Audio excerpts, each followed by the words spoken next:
नमस्कार, master stroke में आप सभी का एक बार फिर से बहुत बहुत स्वागत है। मेरा नाम रुबिका लियाकत है। आज पाकिस्तान से दो बड़ी खबरें आ रही है जो ये बता रही है कि मुल्क में किसी भी वक्त मार्शल लॉ लग सकता है। हम आपको इसका डिटेल दें, लेकिन उससे पहले बता दें कि ईरान में भी हालात ठीक नहीं लग रहे हैं। जहां पहले हिजाब में कैद करके बेटियों को रखा जाता था, खुला आकाश उनसे छीन लिया जाता था, अब जिंदगी की डोर टूटती जा रही है, तोड़ी भी जा रही है।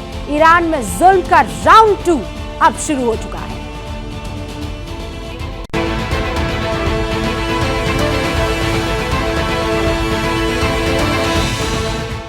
इसका सबूत है ईरान की ये तस्वीरें जो बता रही है कि रईसी के मुल्क में मजहबी कट्टरता का कहर बेटियों पर जहर बनकर टूटा है। राजधानी तेहरान के कौम में 100 से ज्यादा लड़कियों को जहर दे दिया गया। इन बच्चियों को जहर किसने दिया, जहर क्यों दिया गया, हम आपको इसकी पूरी डिटेल बताएं। लेकिन उससे पहले ये बता दें कि जब बच्चियों की हालत बिगड़ने लगी तब उन्हें अस्पताल भेज दिया गया। इनमें से कितनी बच्चियों की जान बची और कितनों की मौत हुई, इसका आंकड़ा अभी तक सामने नहीं आया है। सामने आए ईरान के शिक्षा मंत्री यूरी, जिन्होंने खबर को अफवाह बताया, लेकिन मामला दबने की जगह उछलता चला गया।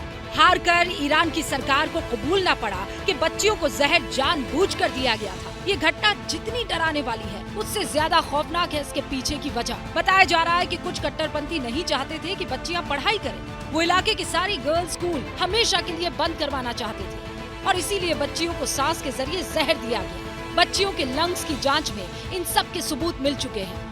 ईरान में इस तरह के मामले नवंबर के अंत से ही होने लगे थे, लेकिन एंटी हिजाब प्रोटेस्टर्स पर जुल्म ढाने में जुटे सिस्टम ने खबर छिपाने में ताकत झोंक दी। लेकिन अब सच दुनिया के सामने आ चुका है और विरोध दुनिया की सबसे बड़ी पंचायत तक पहुंच चुका है। संयुक्त राष्ट्र में मानव अधिकार पर चल रही बैठक में जैसे ही ईरान के विदेश मंत्री ने बोलना शुरू किया, कई देशों के डिप्लोमैट्स बैठक छोड़कर निकल गए। संयुक्त राष्ट्र में ईरान के विदेश मंत्री के भाषण का बहिष्कार कर कट्टरता के चेहरे पर तमाचा मारने की कोशिश तो जरूर की गई, लेकिन ईरान में मजहबी कट्टरपंथ के तरफ से कदम कदम पर ठिकाना बना रहे हैं वो गुंडे। लड़कियों को हिजाब पहनाने की जिद पर अड़ गए हैं ये गुंडे और इसी का नतीजा है जिसका विरोध अब तक जारी है। और जारी है जुल्म का वो सिलसिला जो सड़कों पर एंटी हिजाब प्रोटेस्टर्स का खून बहा रहा है। तस्वीरें ईरान के इस्फहान की है। बताया जा रहा है कि ये लड़की घर वालों के साथ रास्ते से गुजर रही थी, लेकिन इसका बेहिजाब चेहरा कुछ कट्टरपंथियों को इतना नागवार गुजरा कि चाकू से ताबड़तोड़ वार कर उसे लहूलुहान कर दिया। जिस उम्र में दिल परियों के किस्से सहेजता है, राजकुमार और राजकुमारियों की कहानियों में डूबा रहता है, उस उम्र में अपने चेहरे से टपकता लहू देख इस लड़की पर क्या बीत रही होगी, ये शब्दों में बयां करना हमारे लिए मुश्किल है। ईरान के शरिया कानून के मुताबिक महिलाओं के बगैर हिजाब बाहर निकलने पर पाबंदी है। जो भी इस कानून को तोड़ता है उसे या तो सलाखों के पीछे जाना होगा या फिर दुनिया से जाना होगा। पिछले साल महसा अमीनी की पुलिस हिरासत में मौत के बाद से पूरे ईरान में हिंसक प्रदर्शन जारी है। इससे जुड़ी जमात का दावा है कि प्रदर्शन शुरू होने के बाद से सुरक्षा बलों ने 520 से ज्यादा लोगों को मार डाला है और 19,000 से ज्यादा लोगों को कैद में डाल दिया गया है। थोपे गए हिजाब से आजादी की मांग कर रही महिलाओं पर होने वाले जुल्म की दुनिया मजम्मत कर रही है, लेकिन ईरान के कट्टरपंथी अपनी जिद पर अड़े हैं और रईसी की हुकूमत भी फैसला पलटने को तैयार नहीं है। जो लोग मजहब की दुहाई देकर हिजाब की जिद पकड़े बैठे हैं, अगर उन्हें इस्लाम को ठीक से समझा या उन्होंने पढ़ भी लिया होता इस्लाम को, तो हालात शायद इस वक्त जैसे है वहां ना होते। लेकिन अक्ल पर हिजाब डालकर बैठे ईरानी कट्टरपंथियों ने इंसानियत से भी यकीन मानिए नाता तोड़ लिया है। इसके सबूतों की यूं तो कमी नहीं है, लेकिन 12 अगस्त 2022 को न्यूयॉर्क से आई ये तस्वीर आप भूले नहीं होंगे। नॉवेलिस्ट सलमान रुश्दी स्टेज पर थे, पेपर पढ़ने की तैयारी कर रहे थे। तभी हादी मतर नाम के इस्लामिक कट्टरपंथी ने चाकू से ताबड़तोड़ वार किया, उन्हें सरेआम लहूलुहान कर दिया। अमेरिकी नागरिक हादी मतार गुनहगार है, सजा का हकदार है, लेकिन ईरान उसे इनाम देगा, उसका सम्मान करेगा। ईरान के सर्वोच्च धर्म गुरु रहे आयतुल्लाह खुमैनी के फतवे लागू करने के लिए बनाया गया सेक्रेटेरिएट हादी मतार की शान में कसीदे पढ़ रहा है। ईरान इंटरनेशनल की रिपोर्ट के मुताबिक ईरानी सरकार से जुड़े सेक्रेटेरिएट ने बयान जारी कर कहा है कि मुस्लिम वर्ल्ड हादी मतार से खुश है। ईरान सरकार ने हादी मतार को प्राइम लोकेशन पर 1000 वर्ग मीटर का फार्म लैंड देने का ऐलान किया है। ईरान का सरकारी टेलीविजन भी ताल ठोक कर इसकी मुनादी कर रहा है। सलमान रुश्दी 1988 में अपने किताब सैटेनिक वर्सेस के पब्लिकेशन के बाद से ही कट्टरपंथियों के निशाने पर हैं। उस समय ईरान के सर्वोच्च धर्मगुरु रहे आयतुल्लाह खुमैनी सलमान रुश्दी के कत्ल का फतवा जारी कर चुके थे। उन पर न्यूयॉर्क में हुए हमले के पीछे वही फतवा है जिसमें वो अपनी आंख गवा चुके हैं और अब एक हाथ उनका काम करना बंद कर चुका है। ईरान की इसी तरह की हरकतों पर यकीन मानिए इजरायल की भी नजर है, लेकिन फिलहाल इजरायल और फिलिस्तीन के बीच टकराव का नया राउंड, नया चैप्टर शुरू हो चुका है। फिलिस्तीन के हथियारबंद हमलावरों ने इजरायल के 2 लोगों को मौत के घाट उतार दिया है। इसी के बाद कई इलाकों में एक बार फिर से हिंसा भड़क उठी है, जिसके बाद वेस्ट बैंक में रह रहे इजरायली लोगों ने फिलिस्तीन के गांवों पर हमला कर दिया। इस हमले में फिलिस्तीन के एक शख्स की मौत हो गई, जबकि करीब 400 के आसपास लोग घायल हो गए। हमला नबलस शहर के हुवारा, जतारा, बुरिन और असीर अल किबलिया गांव में हुआ। जानकारी के मुताबिक फिलिस्तीनी गांव पर हुए हमले में 30 से ज्यादा घरों और करीब 100 कारों में आग लगा दी गई। फिलिस्तीन की मीडिया का ये दावा है कि वहां रह रहे लोगों पर मेटल रॉड से हमला किया है और उन पर पथराव किया गया है। इस बीच इजरायली सेना ने हालात कंट्रोल करने की कोशिश की, टियर गैस का इस्तेमाल हुआ। बताया जा रहा है कि दशकों में वेस्ट बैंक के इलाके में इस तरह का खूनी संघर्ष नहीं हुआ। ये अब तक थमा नहीं है। जब फिलिस्तीन के गांव में आग लगी, इसका रिटेलिएशन सामने आया। फिलिस्तीन के सपोर्टर्स ने एक इजरायली अमेरिकी नागरिक की गोली मारकर हत्या कर दी। इजरायल की आर्मी का कहना है कि हमलावरों ने 3 बार गोली चलाई और फिर गाड़ी को भी जला दिया। वैसे अभी तक किसी भी फिलिस्तीन की ऑर्गेनाइजेशन ने इस अटैक की जिम्मेदारी नहीं ली है, लेकिन गाजा पट्टी पर कंट्रोल करने वाले हमास ग्रुप का कहना है कि ये हमला इजरायल के रॉकेट अटैक का जवाब था।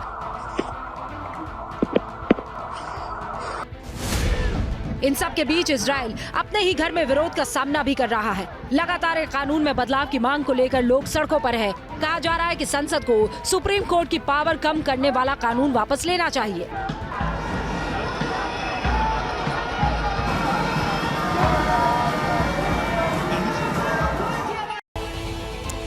कानूनी दांवपेच में तो पाकिस्तान के वजीर आजम भी उलझे हुए हैं, क्योंकि हर बीतते दिन के साथ शहबाज की कुर्सी पर खतरा मंडराने लगा है। सरहद पार से खबर आई है कि पाकिस्तान को कंगाली की कब्र में सुपुर्द खाक करने के बाद अब शहबाज शरीफ खुद को मुल्क का मसीहा साबित करने की कोशिश करेंगे। वो पीएम पद से इस्तीफा दे सकते हैं। बॉर्डर पार ये चर्चाएं ऐसे ही नहीं है। पाकिस्तान की माली हालत पतली है। मुल्क चलाने के लिए शहबाज शरीफ के पास फूटी कौड़ी नहीं बची है। ऐसे में चर्चाएं जोर पकड़ने लगी है कि शहबाज शरीफ अपने गले का फंदा किसी और के गले में तो नहीं डाल देंगे, लेकिन कांटों का ताज किसके सर सजेगा? एक्सपर्ट इसका पूरा मेन्यू लेकर बैठे हैं। मुल्क को बचाने के लिए हमारे पास सिर्फ 2 ही ऑप्शन होंगे, इमरजेंसी या फिर मार्शल लॉ। और अब अगर इमरजेंसी और मार्शल लॉ भी नहीं लगता और वहाँ पे भी अगर मुल्क को वो भी कंट्रोल नहीं कर पाते, तो फिर आप खुद अंदाज़ा लगाइए कि हम कहाँ जाएंगे। मुझे बदकिस्मती से यूँ महसूस होता है कि दोबारा पाकिस्तान के अंदर एक अथॉरिटेरियन रूल आ रहा है, मार्शल लॉ आ रहा है। पाकिस्तान पर $100 अरब से ज्यादा का कर्ज है। हैसियत चुनाव तक लड़ने की नहीं है, क्योंकि खजाने में पैसे नहीं है। इसका खतरा तो इलेक्शन कमीशन तक जता चुका है। ऐसे में तबाही से बचने के लिए पाकिस्तान 3 फॉर्मूलों पर मंथन कर रहा है। पहला है नेशनल गवर्नमेंट, यानी मुल्क को बर्बादी से बचाने के लिए खिचड़ी सरकार बनाई जाए जिसका कॉमन मिनिमम प्रोग्राम हो। दूसरा है टेक्नोक्रेट गवर्नमेंट। इसका मतलब है पाकिस्तान में मौजूद बेहतर एक्सपर्ट और बेहतर अफसरों को मिलाकर सरकार बनाई जाए। तीसरा है मार्शल लॉ या इकोनॉमी इमरजेंसी, यानी इन सब के अलावा मुल्क में इकोनॉमिक इमरजेंसी लगा दी जाए। सिर्फ मुल्क में ही चर्चे नहीं है शहबाज शरीफ साहब के, मुल्क से बाहर भी चर्चे हैं। और वो जो उनका एक बयान था कि बेगर्स आर नॉट चूजर्स, जो भीख मांगते हैं वो खुद अपनी चॉइस अपनी चीज़ें चूज़ नहीं कर सकते, वो इतना मकबूल हुआ कि पूरी दुनिया इस वक्त पाकिस्तान को और पाकिस्तान के प्राइम मिनिस्टर को भिखारी के तौर पे देखती है। तो वो लोग हंस रहे हैं हम पे। उनको समझ आ गई है कि इनके पल्ले कुछ नहीं रहा, ये लोग फारिग हो चुके हुए हैं, हमारे पास पैसे वैसे कोई नहीं है इस पर। अगर तीनों में से कोई भी फॉर्मूला लागू हुआ तो पाकिस्तान में जो बचा कुचा है उसका भी बेड़ा गर्क होना तय है।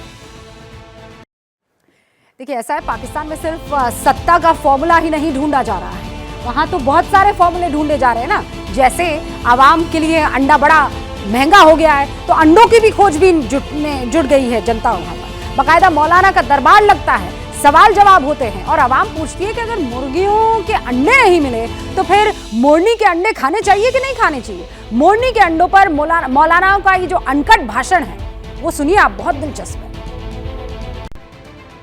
गुर्बत का गुबार ऐसा जो होश उड़ा दे, महंगाई का पहाड़ ऐसा जो कलेजा कपा दे, बर्बादी के जबड़े में फंसा पाकिस्तान सिसक रहा है। महंगाई दर 42% के पार पहुंच चुकी है। एक अंडे का दाम 50 रुपए के करीब पहुंच चुका है। ऐसे में अंडे का विकल्प पाकिस्तानी तलाशने में जुट गए हैं, जिन्हें मौलानाओं ने ऐसे टिप्स दिए हैं जो माथा चकरा दे। क्या मोर का अंडा हलाल है? क्या मोरनी के अंडे खाना हलाल है? आसिफ महमूद रावलपिंडी से। आसिफ भाई, पानी वानी की बात करते हो, दिल जलाने की बात करते हो, 6 महीने से मुंह नहीं धोया, तुम नहाने की बात करते हो। लोगों को मुर्गी के अंडे, गरीबों को खाने के नहीं मिल रहे, आप मोरनी के अंडों की बात कर रहे हो। बहरहाल हलाल है, मोरनी भी हलाल, मोर भी हलाल, मोरनी का अंडा भी हलाल है, तो खाएं अपने खर्चे पे। अंडा खरीदने की हैसियत नहीं बची अवाम की। महंगाई की चक्की में पिसती अवाम ऐसे में करे तो क्या करे। अवाम बस जद्दोजहद में जुटी है कि किसी तरह भारत का वीजा मिल जाए ताकि भूखों मरने से कहीं बच जाए। अवाम परेशान है। हम तो जहाँ वीज़ा लगवा रहे हैं, जहाँ इंडिया चले जाएंगे, यहाँ अफगानिस्तान हो, यहाँ बांग्लादेश, ये मुल्क हमसे अच्छे चले गए हैं। इकॉनमी में भी और दूसरी चीज़ों में हर चीज़ मतलब आसान जा रही है उनके लिए। भाई यहाँ तो बहुत सारी परेशानियाँ बन रही हैं रोज़ ब रोज़। पहले अपनी गाड़ी पर आते थे, गाड़ी बिकी है, फिर मोटरसाइकिल पर आना शुरू किया, वो बिक गया है। अवाम हलकान है और नाकारे हुक्मरान बेफिक्र है। बेबसी का आलम यह है कि घरों में एक दाना तक नहीं बचा है। हमारे मुल्क में इतनी गुर्बत हो गई है कि मैं खुद मुल्तान छोड़ के इधर अब आया हूँ जॉब करने के लिए। कहीं जॉब नहीं मिली, 10 दिन से मैं इधर उधर फिर रहा हूँ, नौकरी भी नहीं मिल रही। हम घर बच्चे भूखे बैठे हैं। ये तो आगाज है साहब, अंजाम इससे भी कहीं खौफनाक हो सकता है। ऐसे में पाकिस्तानी अवाम ये कह उठी है कि पाकिस्तान से भागने में ही भलाई है। और पाकिस्तान का ये हाल इसलिए है क्योंकि अवाम को अपने हुक्मरानों पर भरोसा नहीं है। सरहद पार तो अब प्रधानमंत्री नरेंद्र मोदी के नाम की गूंज है। पाकिस्तान की जनता को अब भी लगता है कि अगर एक बार मोदी रहमदिली दिखा दे, उनका दिल पसीज जाए पाकिस्तान के लिए, तो फिर पाकिस्तान गुर्बत के गड्ढे से उबर सकता है। बड़े गुमान में चूर रहता था पाकिस्तान, बड़ा नाज था पाकिस्तान के हुक्मरानों को अपनी खोखली नीतियों पर, लेकिन किया क्या? सिवाय मुल्क का बेड़ा गर्क करने की किया क्या? अब जब पाकिस्तान रसातल में जा रहा है, तब पाकिस्तान में खूब चर्चाएं हैं कि मोदी ही पाकिस्तान को बचा सकते हैं। जो उनके प्राइम मिनिस्टर नरेंद्र मोदी हैं, वो पाकिस्तान को हेल्प भी करेंगे, बेल आउट पैकेज वगैरह का कोई यार आपको लगता है ये यार मुझे तो इस तरह कोई पॉसिबिलिटी नजर नहीं आ रही। मैं सामने लेकिन होनी चाहिए। मैं आपको बता दूं, भारत के साथ, अफगानिस्तान के साथ, ईरान के साथ, अगर हमारे इन तीनों ममालिक के साथ ताल्लुकात टिके ना, तो हम दुनिया से भीख नहीं मानते। और भूखे मरते पाकिस्तान को उम्मीद की रोशनी रॉ के एक्स चीफ अमरजीत सिंह के बयान से मिली है। पाकिस्तान बल्लियों उछल रहा है कि 2023 के आखिर तक मोदी पाकिस्तान को बेल आउट पैकेज दे सकते हैं, लेकिन हुक्मरानों की नालायकी इसमें भी बट्टा लगा सकती है। लोगों का अपना चूल्हा चलाना बहुत मुश्किल हुआ है। मार्केट में क्या मार्केट में उसने क्या परचेजिंग करनी, जहाँ पे 4 चीजें लेनी होती है वहाँ पे 1 लेनी उसके लिए मुश्किल हो रही है। खाना पीना नहीं पूरा हो रहा। तो होप नजर आ रही है कि यार मे भी रिलेशन, होप नजर आती है कि अगर हम अपने आप को थोड़ी सी गुडविल दे। गलतियां कहीं ना कहीं हमारी अपनी है। देखें ना, अब हमने क्या कहाँ से कहाँ तक पहुँचा दिया अपने आप को, हमने इतना डाउन कर लिया। और अपनी अयाशियाँ जो है ना, दुश्मन जिसे हम कहते हैं दुश्मन, वो किधर से किधर चला, वो बिल्कुल चला गया इसमें। पाकिस्तानी ऐसे ही मोदी नहीं कर रहे हैं। मुल्क का बेड़ा गर्क हो चुका है, मांगे कहीं से खैरात नहीं मिल रही है। ऐसे में बच्चा बोल उठा है कि अगर पाकिस्तान को बचाना है तो हिंदुस्तान की शरण में जाना ही होगा। हमारी जरूरत है, इंडिया को हमारी जरूरत नहीं, वो बहुत बड़ा मुल्क है। हमारे रिलेशन अच्छे हो जाएं तो हमारे पाकिस्तानियों के लिए ये बहुत मुफीद है। एटॉमिक पावर तो है, लेकिन हमारे हालात ऐसे हैं कि हमें कोई $1 अरब नहीं दे रहा। हमारे जो ज़खायर हैं वो $3 अरब हैं, वो भी सऊदी अरब के हैं। पाकिस्तान के पांव कब्र में लटके हैं, बाकी जो कुछ बचा है वो सिर्फ बर्बादी के कब्र में दफन होने के इंतजार में बचा है। और यकीन मानिए, सिग्नल मिलने लगे हैं कि पाकिस्तान में इकोनॉमिक इमरजेंसी कभी भी लग सकती है, कभी भी। और ये हुक्मरानों की गलती की वजह से होगा। उधर कुदरत की वजह से अमेरिका में स्नो इमरजेंसी लग गई है। कैलिफोर्निया के साथ मिशिगन में विंटर स्टॉर्म का हमला लगातार जारी है और बताया यह जा रहा है कि तूफान की चपेट में आने से एक शख्स की मौत हो गई है। हालात हालात इतने भयानक है, अब लोग घरों से बाहर निकलने में बच रहे हैं। असल में सोमवार को मिशिगन में बारिश और तेज हवाओं का नया स्पेल शुरू हो गया। इसके बाद बर्फबारी ने कई इलाकों में कनेक्टिविटी को खत्म कर दिया। यही हाल कैलिफोर्निया का भी दिखाई दिया। यूएस नेशनल वेदर सर्विस ने आशंका जताई है कि विंटर स्टॉर्म बुधवार तक लोगों की मुश्किलें बढ़ाएगा। यह आगे की तरफ बढ़ नहीं रहा। इसी बीच सोमवार को कैलिफोर्निया के कई इलाकों में बारिश हुई और इसके अलावा कुछ जगहों पर बर्फीला तूफान, उसकी नई वार्निंग जारी कर दी गई है। लेक टाहोई के पास लोगों को नहीं जाने की एडवाइजरी जारी की गई है क्योंकि यहाँ पर करीब 2 मीटर तक बर्फ गिर चुकी है। इसके अलावा नदर नवेदा में बर्फबारी की वजह से सारे सरकारी ऑफिस बंद हो गए हैं।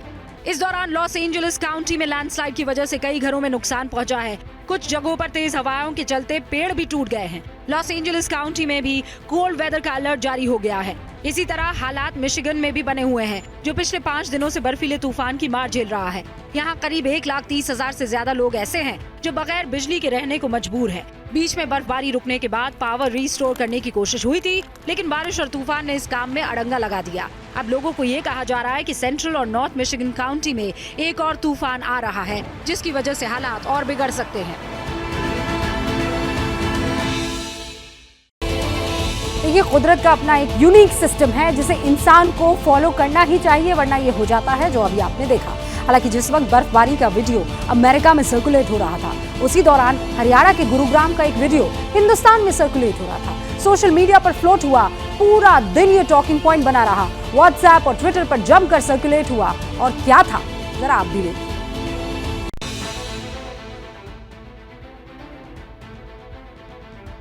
पहली नजर में यहाँ कोई गड़बड़ नहीं दिखी, लेकिन ध्यान से देखेंगे तो पता चलेगा कि 40 लाख की लग्जरी गाड़ी की डिक्की खोलकर ये दोनों लोग फूल वाले गमलों की तरफ झुके हुए थे। बारी बारी से गमलों को चेक कर रहे थे और फिर जिसे जो गमला पसंद आ रहा था वो इनकी गाड़ी के अंदर पहुंच रहा था।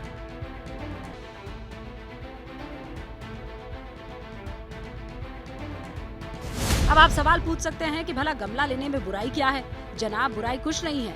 गमले लेने चाहिए, फूल लगाने चाहिए, लेकिन 40 लाख की गाड़ी में आकर 400 रुपए के पौधे चुराना, इसे आप क्या कहेंगे? ये मामला सड़क किनारे लगे गमलों की चोरी का है। जरा फिर से इस अजीबोगरीब केस को डिटेल से देखिए और फैक्ट्स के साथ समझिए। पूरा मामला दिल्ली के पास गुरुग्राम के शंकर चौक का बताया जा रहा है। असल में ये पौधे G20 सम्मेलन में शहर को सजाने के लिए रखे गए थे। हर चौक को इसी तरह सजाया गया। इसी दौरान VVIP नंबर वाली ब्लैक कलर की लग्जरी कार यहाँ रुकी। सोचिए, गाड़ी पर जो नंबर था उसे खरीदने के लिए ही कम से कम लाख रुपए लग जाते हैं, क्योंकि शौक तो बड़ी चीज है जनाब। बहरहाल गाड़ी पार्क हुई, अंदर से 2 शख्स बाहर निकले। दोनों को सड़क किनारे लगे फूल पसंद आ गए। हो सकता है मिसेस को सरप्राइज करने का दिमाग में ख्याल आ गया हो, इसीलिए गाड़ी से उतरे, डिक्की खोली और दे दनादन गमलों को उठाना शुरू कर दिया। चोरी का वीडियो फौरन वायरल हो गया। लोगों ने कमेंट करना शुरू कर दिया। ANI की चीफ स्मिता प्रकाश ने लिखा, बना ले अपना मुगल गार्डन चोरी के पौधों से, I'll cheapos in SUVs। हालांकि वीडियो वायरल होने के बाद प्रशासन के पास शिकायत कर दी है, लेकिन बात शिकायत की नहीं है, बात शहर के प्रति अपने नजरिया बदलने की है।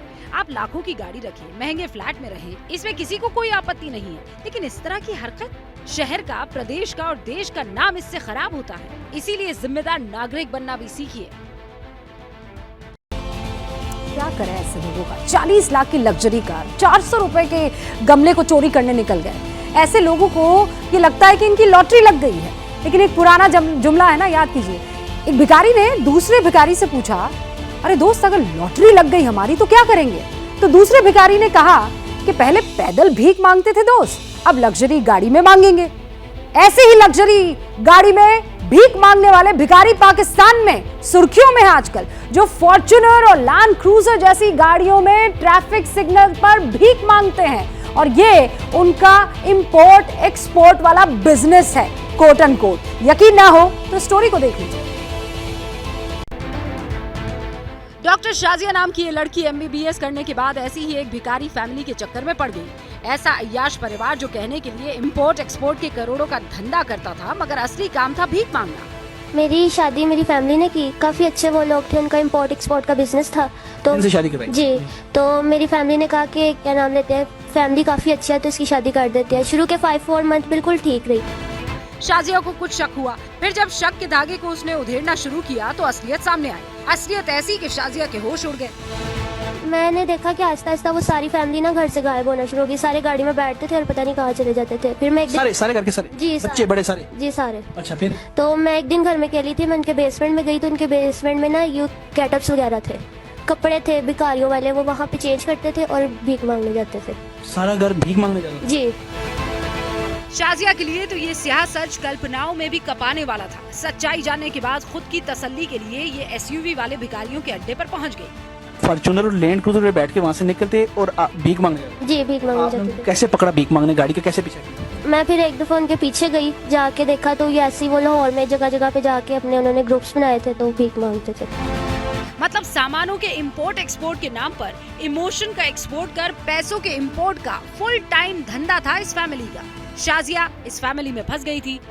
तो आपका जो शोहर था वो भी भीख मांग? जी वो भी भीख मांग। गेटअप कैसे करते थे, उनके क्या कपड़े क्या क्या करते? बेसमेंट में जाते थे, कपड़े वगैरह चेंज करते थे। उनके पास एक मेकअप आर्टिस्ट था। गजब है, मतलब गजब ही है। दरिद्रता और प्रपंच की पराकाष्ठा इसे ही तो कहते हैं।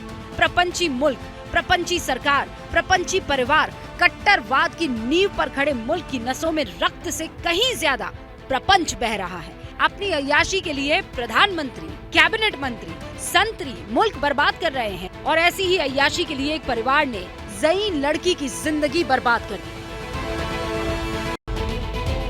अब बताइए ना क्या करें, क्या किया जाए इस मुल्क का? इस मुल्क की हालत पर हंसी उड़ाई जाए कि तरस खाया जाए, समझ ही नहीं आता है। हालत देखिए कितनी खराब है। फॉर्च्यूनर में बैठकर, लैंड क्रूजर में बैठकर आप भीख मांगने जा रहे हैं। इसका एक और ट्रेलर आपको दिखाते हैं, हालात कितने खराब है। पता चला है कि पाकिस्तान में अब 10 लाख लोगों की नौकरियां जा सकती है, बड़े पैमाने पर छटनी हो सकती है। और ऐसा इसलिए क्योंकि पाकिस्तान के टेक्सटाइल सेक्टर को बहुत नुकसान हो रहा है। उसके पास कपड़ा बनाने के लिए अब कॉटन नहीं है। तबाही का फाइनल भोपू बच चुका है। बदहाल पाकिस्तान का चूल्हा पहले ही ठंडा है। फैक्ट्रीज पर ताले लटकने लगे हैं। इस बीच नए खतरे ने सरहद पार सिर उठा लिया है। डॉलर की कमी से पाकिस्तान का टेक्सटाइल कारोबार ठप होने की कगार पर है। पाकिस्तानी मीडिया का दावा है कि पाकिस्तान में 10 लाख नौकरियों पर खतरा मंडरा रहा है। कपड़ा उद्योग ठप होने के कगार पर है। कंपनियां कर्मचारियों को सिर्फ 15 दिन ही ऑफिस आने के लिए कह चुकी है। मुल्क में बेरोजगारी बढ़ रही है, महंगाई बढ़ रही है। अगर ये हालात ठीक नहीं होते तो मार्च में बहुत शदीद हंगामे हो सकते हैं। चीन से 70 करोड़ मिलने की आस अभी अधर में लटकी है। लोन मिल भी गया तो ऊंट के मुंह में जीरे जैसा होगा। उधर डॉलर की कमी से कंपनियों की आईसीज क्लियर नहीं हो पा रही है। ऐसे में पाकिस्तान में बड़े पैमाने पर छटनी होने वाली है। जिसके पास सिफारिश है या रिश्वत है, पैसे हैं, तो वो ही जॉब पे लग सकता है। अदरवाइज मिडिल क्लास लोग या लोएस्ट वो आजकल ऐसे ही हाथ धो के बैठे हुए हैं, घरों में बैठे हुए। क्या है कि जॉब नहीं है, हमारी हुकूमत हमारे बारे में सोचती नहीं है, हमारा साथ नहीं देती। यानी पाकिस्तान के चूल्हे में और पानी भरना अभी बाकी है। ऐसे में पाकिस्तान की आवाम कह रही है मोदी ही अब बेड़ा पार कर सकते हैं। बिल्कुल, मैं तो यकीन करें, मैं कहता हूँ मोदी 5 साल हमारे यहाँ पे लगा लेता तो शायद हमारा भी मुल्क संवार लेता। आप हमारे क्राइसिस देख लें, आजकल के पॉलिटिकल क्राइसिस। हमारे बच्चे स्कूल कॉलेजेस जाने की बजाय जलसों में जा रहे हैं। पाकिस्तान की माली हालत बेहद बिगड़ चुकी है। ऐसे में हर घर में ये खौफ दौड़ रहा है कि नौकरी चली गई तो फिर क्या करेंगे। डॉलर मज़ीद मतलब ऊपर जा रहा है और बेरोज़गारी इस हद तक बढ़ गई है कि मतलब हर बंदा जो है वो जॉब के लिए मतलब मेहनत कर रहा है, जुस्तजू कर रहा है। और ये सारे मामलात अगर देखे जाएं तो बहुत मुश्किल है। मतलब जो सूरत हाल चल रही है तो मुझे पाकिस्तान आगे भी जो है ग्रो करता नज़र नहीं आ रहा। पाकिस्तान रोज बर्बादी के दलदल में धंसता जा रहा है। इस भंवर से बाहर निकलने की उम्मीद अभी ना के बराबर है। जिस तरीके के हालात अभी आपको दिख रहे हैं ना, इसी तरह अगर नौकरियां जाती रही तो फिर आप जानते हैं ना क्या होगा। बेरोजगार सड़कों पर आएंगे, सिविल वॉर जैसी स्थिति बन जाएगी। एक वॉर तो वहाँ रूस और यूक्रेन में भी चल रहा है। अब दुनिया की बर्बादी की तरफ ये वॉर बढ़ता हुआ जा रहा है। ये बातें इसलिए कही जा रही है क्योंकि अब यूक्रेन के सुसाइड ड्रोन मॉस्को की तरफ बढ़ने लगे हैं। और ये तस्वीरें इस बात का सबूत है जिन्हें खुद रशियन मीडिया ने रिलीज किया है। रशियन आर्मी का कहना है कि इस बार यूक्रेन के 2 सुसाइड ड्रोन्स मॉस्को की तरफ आ गए थे।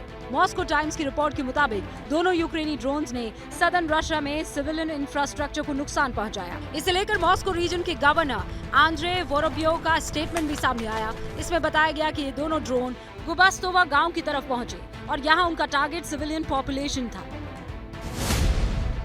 लेकिन दोनों को इलेक्ट्रॉनिक वॉरफेयर सिस्टम से इंटरसेप्ट कर लिया गया। लेकिन इस बीच ये सवाल उठने लगे कि क्या अब यूक्रेन की तरफ से रूस पर काउंटर अटैक शुरू कर दिए गए हैं? क्या बेलगोरोद रीजन से 500 किलोमीटर दूर तक यूक्रेन के ड्रोन्स पहुंचने लगे हैं? क्या कीव की तरह मॉस्को में भी एयर रेड सायरन बजना शुरू हो जाएगा?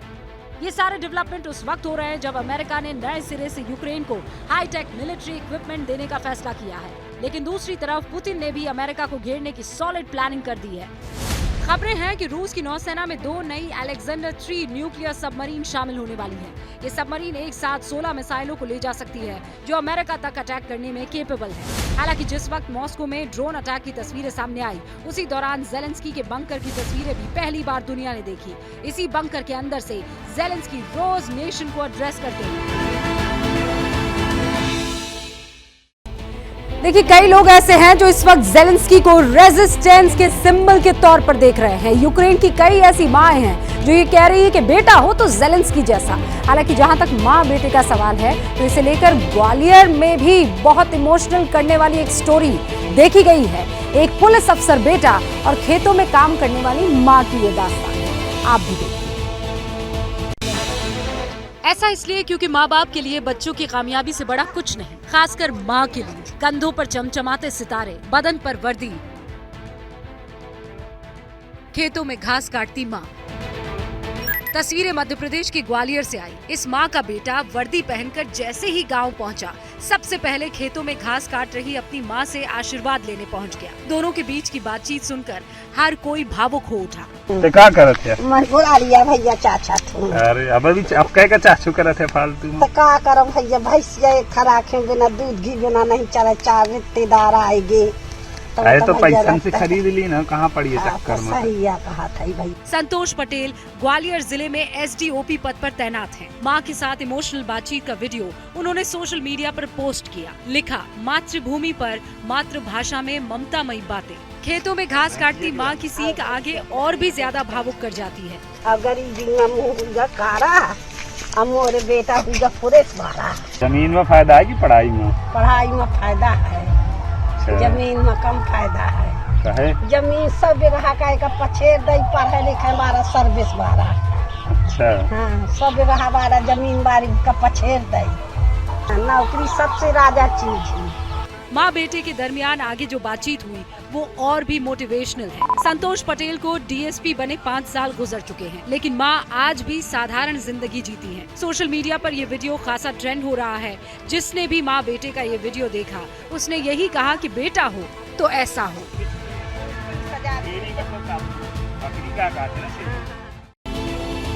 कितनी प्यारी ये स्टोरी है।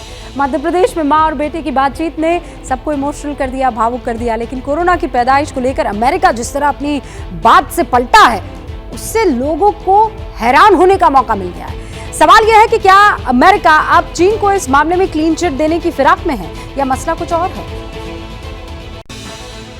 जिस तरह कोरोना के वेरिएंट पल पल रूप बदल रहे हैं, वायरस की पैदाइश पर अमेरिका का स्टैंड भी उतना ही तेजी से बदल रहा है। हम आपको इसका सबूत दिखाएंगे, लेकिन पहले चीन में अमेरिका के राजदूत निकोलस बर्न्स का ये बयान देख लीजिए। कोरोना वायरस को लेकर वुहान में 3 साल पहले जो कुछ हुआ, उसके बारे में चीन को अधिक ईमानदार होने की जरूरत है। उनका ये बयान आना था कि चीन चिढ़ गया। कहा अमेरिका को अपने गिरेबान में झांकना चाहिए। अमेरिका को फोर्ट डेट्रिक और सेना के जैविक हथियारों के अड्डों के बारे में उठ रहे सवालों का जवाब देना चाहिए।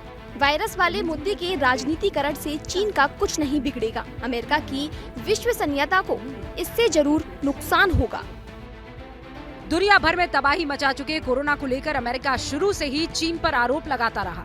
डोनाल्ड ट्रंप जब अमेरिका के राष्ट्रपति थे, तब वो कोरोना को चाइनीज वायरस ही बुलाया करते थे। लेकिन मुश्किल ये है कि अब अमेरिकी सरकार का स्टैंड बदल रहा है। There is not a consensus right now in the U.S. government about exactly how COVID started. There is just not an intelligence community consensus. अब सवाल ये है कि क्या अमेरिका बिना किसी पुख्ता सबूत के ही अब तक चीन को कोरोना का गुनहगार साबित करता रहा? वैसे इसकी गुंजाइश कम लगती है। इसलिए सवाल ये भी है कि क्या कोरोना पर चीन को क्लीन चिट देकर अमेरिका जियोपॉलिटिक्स की कोई नई चाल चलने की तैयारी कर रहा है? कोरोना की पैदाइश को लेकर अमेरिका अलग अलग बयान दे रहा है, बार बार अपने स्टैंड बदल रहा है और बिल्कुल ऐसा ही स्टैंड बदलते हुए अरविंद केजरीवाल भी दिखाई दे रहे हैं। सत्येंद्र जैन के इस्तीफे के लिए तो करीब 9 महीने तक उन्होंने इंतजार किया, लेकिन मनीष सिसोदिया का रेजिग्नेशन लेने में उन्होंने जरा भी देर नहीं की। सवाल यह है कि इसकी वजह क्या है?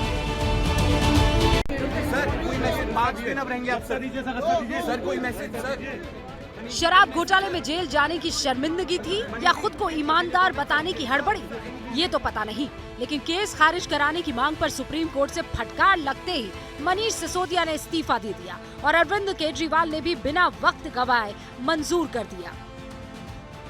मनीष सिसोदिया के इस्तीफे से भी ज्यादा हैरान करने वाला है बिना विभाग के मंत्री सत्येंद्र जैन का मामला। जैन पिछले 9 महीने से तिहाड़ की सलाखों के पीछे दिखाई दे रहे थे, लेकिन सिसोदिया ने इस्तीफा दिया तो लगे हाथ उन्होंने भी अपने त्याग पत्र पर साइन कर दिया।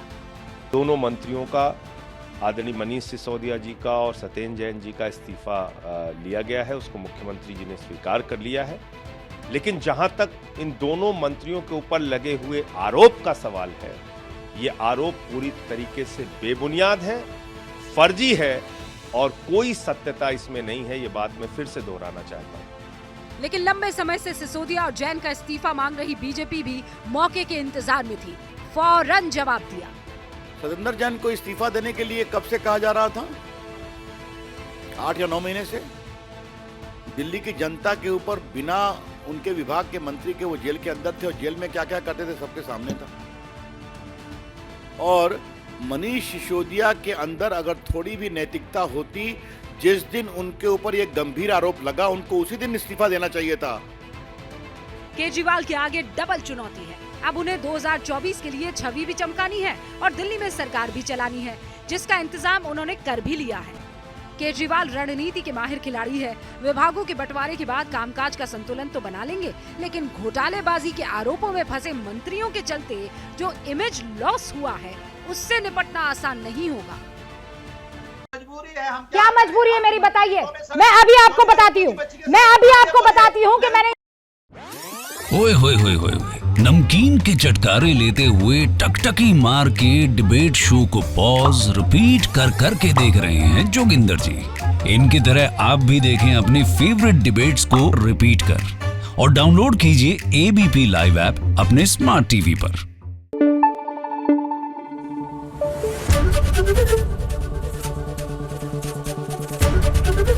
एबीपी न्यूज आपको रखे आगे।